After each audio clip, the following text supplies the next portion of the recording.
عنظہ T V کے مؤسس ناظرین کرام السلام علیکم۔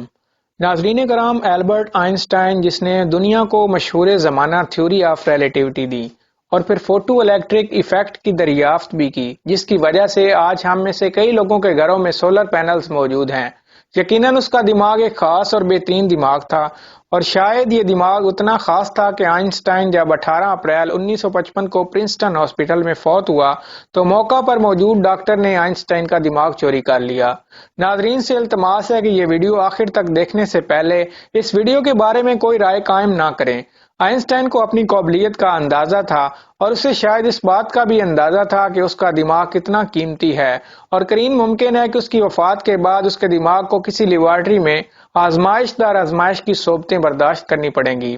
چنانچہ آئنسٹائن نے اپنی زندگی میں ہی اس بات کا حکم دے دیا تھا کہ میرے جسم کے کسی حصے کو الگ نہ کیا جائے، اور میرے جسم کو جلا کر راکھ خفیہ طور پر کہیں بکھیر دی جائے، تاکہ بت پرستوں کی حوصلہ شکنی ہو اور یوں کہیں وہ اسے پوجنے نہ لگ جائیں۔ لیکن آئنسٹائن کی تنبیہ کے باوجود ایسا نہ ہوا، اور ڈاکٹر ہاروے تھامس نے آئنسٹائن کی کھوپڑی چیر کر آئنسٹائن کے دماغ کو چوری کر کے راہ فرار اختیار کی۔ کچھ ہی دنوں میں اس بات کا ادراک عام لوگوں کو ہو گیا کہ آئنسٹائن کے مردہ جسم سے دماغ چوری ہو چکا ہے۔ چنانچہ ڈاکٹر ہاروے نے آئنسٹائن کے بیٹے کو راضی کیا کہ وہ اپنے باپ کے دماغ پر تحقیق کرنے کی اجازت دے، اور اس مقصد میں ڈاکٹر ہاروے کامیاب بھی ہو گیا،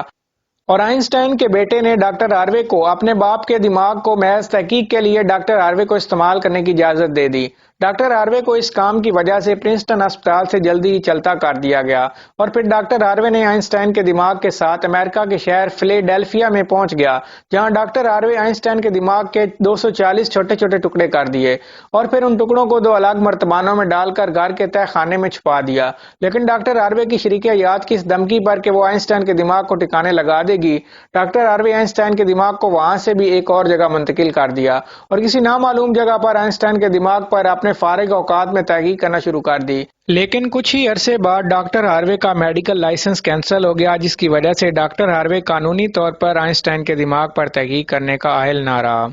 چنانچہ اس نے اپنے ساتھ دیگر کچھ ڈاکٹرز کو ملایا اور تحقیق شروع کی، اور یہ وہ مقام ہے جہاں پر یہ کہانی زیادہ دلچسپ ہو جاتی ہے۔ آئنسٹائن کے دماغ پر تحقیق کی گئی، اور پہلی تحقیق 1985 میں منظر عام پر آئی، جبکہ اس کے علاوہ آئنسٹائن کے دماغ پر مزید 5 تحقیقات ہو چکی ہیں، اور ان تحقیقات میں سے سب سے نئی جو تحقیق ہے وہ 2014 میں کی گئی۔ تمام سائنسدانوں نے اس بات کا اندازہ لگایا کہ آئنسٹائن کے دماغ میں موجود دماغی خلیوں یعنی کہ نیورونز کی تعداد زیادہ تھی، جس کی وجہ سے آئنسٹائن عام آدمی سے قدرے زیادہ عقل مند تھا۔ لیکن جدید دور کے سائنسدان ان تحقیقات کو غلط کہتے ہیں، اور وہ ان تحقیقات کو رد کرنے کا جواز یہ پیش کرتے ہیں کہ آئنسٹائن کے دماغ پر تحقیق کرنے والے سائنسدانوں نے اپنی تحقیق کو درست ثابت کرنے کے لیے اور شہرت کی خاطر اس تحقیق میں فریضہ علم دیانت داری سے کام نہیں لیا، اور آئنسٹائن کے دماغ کا صرف ایک شخص کے دماغ سے ہی موازنہ کیا گیا، جو کہ کسی بھی صورت میں نتیجے پر پہنچنے کا باعث نہیں ہو سکتا، کیونکہ ایسی سائنسی تحقیق میں جہاں پر موازنہ یعنی کہ کمپیریزن کر کے نتائج اخذ کیے جاتے ہیں، ان کی ایک جیسی چیزوں سے موازنہ کیا جاتا ہے، تب جا کے نتائج کی صحت مند ہونے کا دعویٰ کیا جا سکتا ہے، اور آئنسٹائن کے دماغ کا صرف ایک ہی دماغ کے ساتھ موازنہ کیا گیا ہے،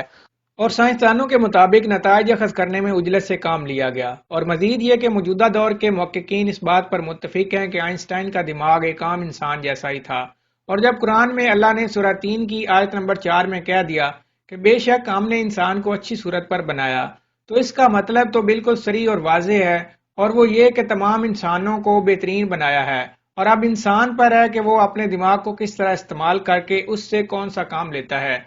چنانچہ ہم آپ کو بتائے دیتے ہیں کہ آپ آج کسی بھی حالت میں ہیں، آج ہی اپنے حالات کو قابو میں کرنے کے لیے دن رات کوششیں شروع کر دیں، اور اس بات کی بالکل بھی پرواہ نہ کریں کہ آپ میں وہ عقل نہیں جو آئنسٹائن میں موجود تھی۔ یقین جانیں آپ سب بے انتہا عقل مند ہیں، ضرورت صرف محنت شاقہ سے اپنے خوابوں کی تکمیل کے لیے جی جان سے کوشش کرنے کی ہے۔